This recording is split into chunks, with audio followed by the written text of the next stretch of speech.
Welcome, everyone. Today, we're diving into something truly incredible, your brain. I mean, just think about it for a second. This one organ, it runs the whole show. It really does. From keeping us alive, breathing, heart beating, to the really complex stuff like creativity, solving tough problems, thinking way outside the box. It's just, wow. And here's something to chew on. Success. Whether that's at work, school, or just feeling good about your life, it isn't just luck or talent. It's deeply tied to keeping your mind healthy and sharp. Those people who just seem switched on, clear thinking, always seem to have energy. Yeah, they have that edge. Exactly. Today, we're looking into why that is. How do they do it? That's so true. And the brain really is the conductor, isn't it? It Yep. shapes productivity, how we make decisions, our emotional balance, even our creativity. And what we found looking through all this research is that people who are really thriving, they get this. They don't leave it to chance. No, exactly. Yeah. They actively build habits, day in, day out, to keep their brains working at peak performance. And that's what we want to do today. We've got a ton of great stuff here. Scientific studies, expert advice, real stories. Our job is to pull out the absolute best bits for you. The practical stuff. The practical stuff, the things you can actually use. Expect some surprises, maybe a few aha moments. We want to give you a clear path to understanding brain health in a way that's easy to apply, like starting today. Sounds good. Let's jump in. Okay, so first up, sleep. It sounds so basic, maybe even obvious, but it's incredibly powerful. It's like the brain's reset button. Absolutely essential. You hear people like Jeff Bezos talk about needing 7 or 8 hours. And it's not about being lazy, right? Yeah. He sees it as directly boosting his ability to make good decisions the next day, better productivity. Yeah, and the science behind it is just fascinating. While you're asleep, your brain isn't just off. It's working hard. It's sorting through memories, locking down important stuff from short-term into long-term storage. Consolidating things. Exactly. And it's also, quite literally, cleaning house, flushing out toxins and metabolic waste that build up when you're awake. It's like a nightly deep clean and repair cycle. There was a Harvard study showing a really clear connection between getting enough consistent sleep and doing well academically. Irregular sleep, lower grades. Makes sense. And more recently, a study, I think it was in the International Journal of Interdisciplinary Approaches in Psychology, found this definite link, a moderate one, but clear between poor sleep quality and cognitive slip-ups. Things like trouble focusing, memory lapses, messing up on tasks. So it directly hits your thinking. Right. Especially that front part of the brain, the prefrontal cortex. That's your command center for planning, decisions, complex thought. Poor sleep really impacts its function. Okay, so it's way more than just feeling groggy. It's about actually optimizing how your brain works. So the advice here seems pretty clear. Yeah, aim for that sweet spot, generally 7 to 9 hours of quality sleep each night. And that consistent routine idea, like going to bed around the same time. Super helpful. It signals to your brain, okay, time to wind down now, helps prepare you for sleep. All right, so we've covered resting the brain. Now let's talk about fueling it. Our brains are like these amazing supercomputers, but wow, are they hungry? Huh, they really are. It blows my mind that the brain uses about 20% of all the energy your body burns, even though it's only, 2 or 3% of your body weight. Tiny but mighty. And it begs the question, right? What kind of fuel does this supercomputer need to run well? Exactly. Well, the research points to some key players, these brain-boosting nutrients. You're looking at things like fatty fish, nuts, berries, those dark leafy greens, whole grains. They're packed with vitamins, antioxidants, things that protect your brain. Protect it from what, like wear and tear? Sort of, yeah, from oxidative stress. And here's a really interesting fact. Your brain is nearly 60% fat. Wow, I didn't know that. Yeah, and it absolutely loves healthy fats, especially omega-3 fatty acids. You've probably heard of EPA and DHA. From fish oil. Right. Think of those as the premium building materials for your brain's communication network.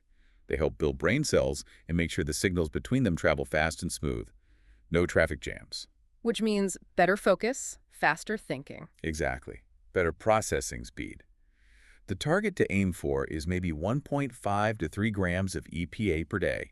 You find that in mackerel, salmon, walnuts, chia seeds, even caviar, if you're feeling fancy. Okay, good to know, but there must be foods that are bad for the brain too, right? The brain-unfriendly stuff. Oh, definitely. We need to talk about those. Excessive sugar is a big one.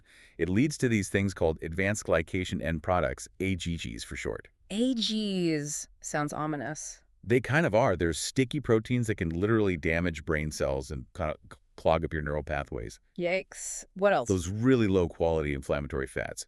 The kind you find in a lot of processed baked goods, margarine, certain seed oils, fried foods. The usual suspects. Pretty much. They can actually reduce blood flow to the brain. It's similar to how clogged arteries affect your heart. You're essentially creating traffic jams in your head. And it's worth being a bit cautious about methylmercury in some larger fish, like tuna and swordfish, and maybe pesticides on non-organic grains, which some studies suggest might affect the blood-brain barrier. So it's a bit of a minefield. It can seem that way, but a good rule of thumb is often, what's good for your heart is good for your brain. Okay, that simplifies things. Yeah, the Baycrest Brain Health Food Guide has some great practical tips. Load up on colorful fruits and veggies, especially berries and leafy greens. Use olive oil as your main fat. Get fish, beans, nuts in a few times a week. Limit the red meat, processed stuff. Go for whole grains. Makes sense. Oh, and water. Right, hydration. Always crucial. Your brain needs water to function optimally. Don't forget that. All right, so brain rested, brain fueled. But like any supercomputer, it needs to be active, right? It needs tasks. It needs to be switched on and running programs. Which brings us to movement, exercise. We usually think of it for the body, but the connection to the brain is huge. I like that phrase. When your body moves, your brain grooves. Huh. I like that too. And it's so true. Exercise does amazing things for the brain. It boosts blood flow, helps grow new neurons. Yes, you can grow new brain cells. And it lowers the risk of cognitive decline later in life. The evidence for this is pretty strong, isn't it? Overwhelmingly strong. There was this massive review, an umbrella review, in the British Journal of Sports Medicine. They looked at thousands of studies, hundreds of thousands of people. Wow. And the conclusion was crystal clear. Exercise significantly improves overall thinking skills, memory, and executive functions, things like planning and self-control. And this was across the board. All ages, all populations. Okay, that's impressive. But what really jumped out at me from that review was the intensity level. Ah, yes, that was surprising, wasn't it? Yeah. Even low to moderate intensity exercise was highly effective. That completely changes the game. You don't need to be killing yourself at the gym. Exactly. And shorter periods of exercise, like interventions lasting 1 to 3 months, showed great results. Even exergames, video games that make you move. Like the Wii Fit back in the day. Yeah, stuff like that. Those showed really big effects on general thinking and memory. And things like yoga and Tai Chi were especially good for boosting memory. And it didn't even matter how often or how long you did it. The gains were there regardless of frequency, duration, or intensity, which is just incredible. It lowers the barrier for entry so much. So how does it work? What's happening in the brain? Well, several things. Exercise triggers the release of these growth factors for brain cells, promotes new blood vessel formation, better plumbing, basically strengthens the connections, the synapses between neurons, and it calms down inflammation throughout the body, which also benefits the brain. And those exergames and yoga. Exergames cleverly combine the physical workout with mental challenges. And mind-body stuff like yoga demands a lot of attention, focus, memorizing sequences. It's a workout for the brain, too.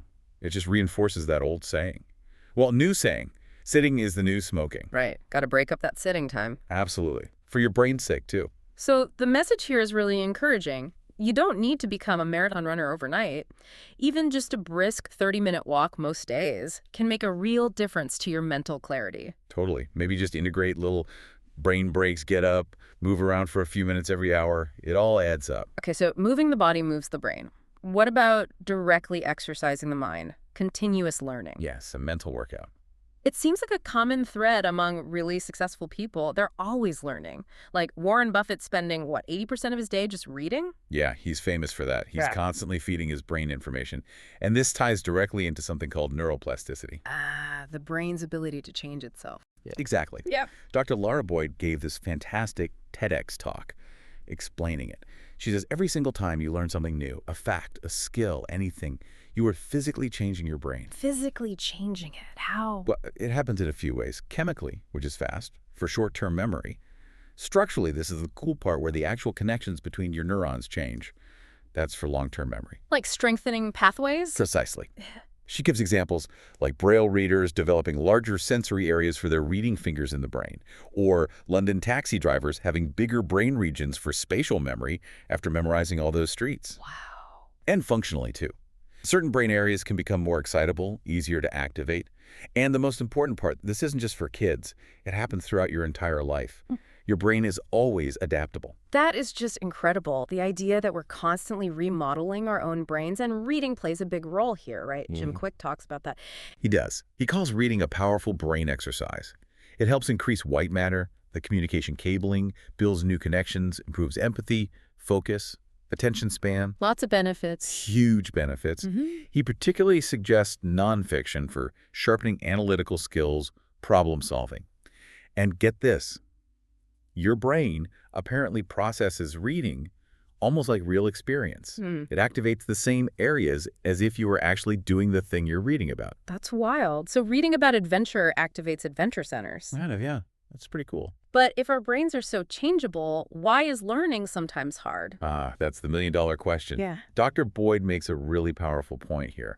The main driver of these brain changes, it's your behavior.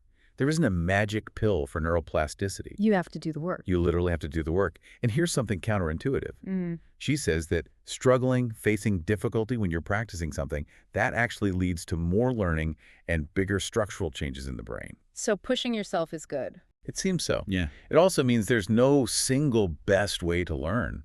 It's about finding strategies that challenge you personally. Right, personalized learning. So the actionable advice is keep learning. Try new things, pick up new skills, read regularly. Absolutely. Maybe even schedule reading time, like Buffett, an hour a day. And taking notes while you read that's a great way to boost recall and really embed the information. Okay, let's shift gears a bit now into the mental and emotional side of things. Stress. We all deal with it, right? It's unavoidable. Unfortunately, yes. But if it gets out of control, chronic stress, it can be really damaging to the brain, like a brain killer. That's not an exaggeration, unfortunately. The physiological effects are pretty stark. Chronic stress floods your system with cortisol, the stress hormone. And that's bad. In high, prolonged doses, yes. It can seriously mess with brain function, memory, focus, your ability to regulate emotions. Some studies even show chronic stress can literally cause parts of the brain to shrink over time. Shrink? Wow. Yeah. And think about high-pressure environments. There's data showing like 72% of entrepreneurs report mental health issues, anxiety, depression. Yeah. There seems to be a complex link between creativity and mental health challenges, too. Which is why managing stress is so critical. You see successful people prioritizing it. Oprah Winfrey often talks about meditation helping her stay grounded. Exactly. She uses it as a tool. And there are really effective techniques available to everyone. Mindfulness meditation is a big one.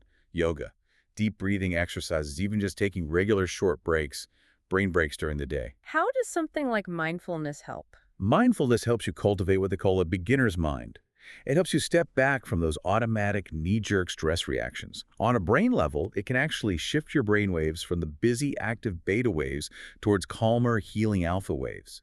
It increases blood flow, encourages neuron growth. Interesting. And here's a key insight. Humans are unique in that we can trigger the stress response just by thinking about something stressful. Just by thought alone. Yeah, our thoughts can literally make us sick, or they can make us well. So learning to manage your thoughts, and especially learning to shorten that refractory period, the time you stay stuck feeling angry or anxious after something happens, that's absolutely crucial for managing stress effectively. So it's not about avoiding stress because you can't really. Right, it's about building resilience. Being proactive, taking care of yourself, hobbies, friends, good food, building up that mental and emotional toolkit so you can handle stress when it inevitably shows up. Precisely. It's about having the tools, not trying to live in a bubble. Okay. And closely related to emotional well-being is another core human need: connection, social interaction. Hugely important for the brain. People often say success isn't just what you know, but who you know. But maybe it's also about who supports you. Like former President Obama often mentioned how family and close friends kept him grounded. That makes perfect sense from a brain perspective. Social interaction is like a workout for various cognitive functions. It boosts mood, lowers the risk of depression, helps prevent cognitive decline, sharpens your social memory. Social memory, like remembering faces and names. Yeah, and understanding social dynamics. There's this great line from one source. Your social networks affect your neurological networks, How so? partly through things called mirror neurons. These are amazing brain cells that fire up not only when we do something, but also when we watch someone else do it. So we mirror them internally. Kind of. It's thought to be key for learning empathy, understanding others' intentions, even picking up behaviors from the people around us, for better or worse. So the company you keep literally shapes your brain. It seems that way, which means actively nurturing positive relationships, really spending quality time with loved ones, and connecting with peers who inspire and support your growth. These aren't just nice-to-haves. They're brain health essentials. Exactly. Now, here's a very modern challenge for our brains. The constant digital onslaught. Phones buzzing, notifications popping up. The battle for attention. Totally. We need to talk about mindful digital consumption and reclaiming our focus. Yeah, this is a big one. Because all that excessive screen time, the constant interruptions, it just overwhelms the brain's processing capacity. It seriously damages our ability to focus deeply. There was some research on this, right? Yeah, Chris Bailey did this work. He talked about it at TEDx Manchester. He found people working on a computer with their phone nearby could only focus on one thing for about 40 seconds on average. 40 seconds, that's it. That's it. And if they had communication apps open, like email or chat, it dropped to 35 seconds. Oh my goodness. But the problem goes deeper than just distraction. It's overstimulation. Our brains have this novelty bias. They get a little dopamine hit from new information. So we end up craving constant stimulation, constantly seeking out the next notification, the next headline. We're training ourselves to be distracted. Pretty much, yeah. Yeah. We're wiring our brains for distraction. So what did Bailey do? He ran an experiment on himself, didn't he? He did. He limited his phone use to just 30 minutes a day for a whole month. Wow, that's extreme. What happened? He reported 3 really interesting effects. His attention span got noticeably longer, he started having more ideas, and he found himself making more plans for the future. Or more ideas and plans. How does less phone time lead to that? His counterintuitive conclusion was, we need to rediscover boredom. Boredom. We usually try to avoid that. Right. But he calls it scatter focus. When your mind isn't constantly bombarded, when it's understimulated, it starts to wander. And where does it wander? Often to reflecting on ideas, connecting dots, and planning for the future. Apparently, our minds naturally wander to the future almost half the time when left alone. Huh. Like letting your mind off the leash. Exactly. He used the analogy of traffic. You need space between the cars for things to flow smoothly. Our brains need that mental space, too, for creativity and clear thinking to emerge. Okay, so the practical advice is set some boundaries. Definitely. Limit the endless scrolling. Turn off notifications that aren't truly essential. Carve out specific tech-free times or zones. Maybe try a disconnection ritual, like no internet from 8 p.m. to 8 a.m. That sounds challenging, but potentially powerful. And maybe, don't be afraid of being bored sometimes. Yeah. Intentionally let your mind wander and see what happens. All right, last section. This is about mindset and maybe even silence. How cultivating a certain internal landscape shapes the brain you want. Yeah, the power of your internal state. We know mindset matters, but how does it physically affect the brain? Well, practices like gratitude, optimism, consciously building resilience, these aren't just fluffy concepts. They actually strengthen the neural pathways in your brain associated with happiness, well-being, and coping skills. So you're reinforcing positive circuits. Exactly. And that links directly to clearer thinking. There's that great line from Marcus Aurelius, the philosopher emperor. Good thinking begins with clear thinking, meaning organizing your thoughts logically, clearly. Like, if this happens, then that will likely follow. Clear premises lead to clearer actions, which lead to clearer feedback from the world, which improves your understanding and problem-solving ability. That makes sense. And part of that clear thinking is how you handle setbacks, right? Reframing failure. Absolutely crucial. Seeing failure not as the end, but as feedback, as data. It's a core part of a growth mindset. Highly successful people don't see failure as the opposite of success. They see it as a necessary stepping stone towards success. It trains your brain to be more adaptable, more resilient. Okay, now for the potentially controversial bit you mentioned earlier about secrets. Ah, yes. This was an intriguing perspective from one of the sources. It suggested that intelligent or highly driven people sometimes strategically keep 3 things somewhat private, even from close family. Okay, what are they? Their biggest dreams or ambitions, their deepest insecurities or perceived weaknesses, and their financial successes or situation. Why would they do that? Seems counterintuitive. The reasoning offered was interesting.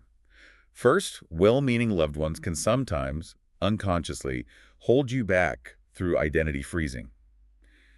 They see you as you were, not as who you're trying to become, and their doubts can be contagious. Okay, I can see that.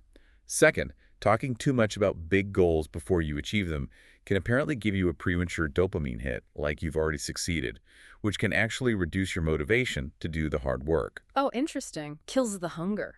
Sort of. And third, financial transparency, especially significant success, can sometimes create unspoken expectations, pressure, or attract unsolicited advice, which can be draining. So it's about protecting your focus and energy. That seems to be the idea. It points toward the value of strategic silence and creative solitude, Wow. building quietly, focusing on the work until the results speak for themselves. Let them see the statue, not the chisel. Exactly that. Finding your power and validation from within, rather than constantly seeking it externally. It allows for that clear, focused thinking we were talking about. Wow. So much to think about. It really drives home how incredibly adaptable our brains are. They're constantly being shaped, literally, by what we do, what we think, what we eat, how we move, even what we don't do. It reminds me of Dr. Daniel Amen's core message. After looking at tens of thousands of brain scans, he basically says, you are not stuck with the brain you have. You can make it better. That's such a hopeful and empowering message, isn't it? Yeah. And all this knowledge, these habits we've discussed, they're not just about getting ahead professionally, though they certainly help there. Right. It's bigger than that. It's about living a richer, more focused, more engaged, and ultimately maybe a happier life. And because everyone's brain is unique and our lives are different, the key really is to experiment. Try things out. See what resonates and makes a positive difference for you.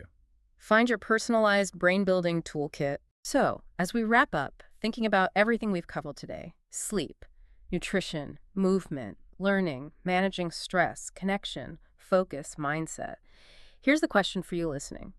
What one small, doable habit are you going to choose? What one thing will you start integrating into your routine, maybe starting today or tomorrow, to begin building the brain you truly want? Because ultimately, investing in your brain health, that's the best investment you can possibly make. It's the foundation for everything else. It equips you to unlock your own incredible, limitless potential.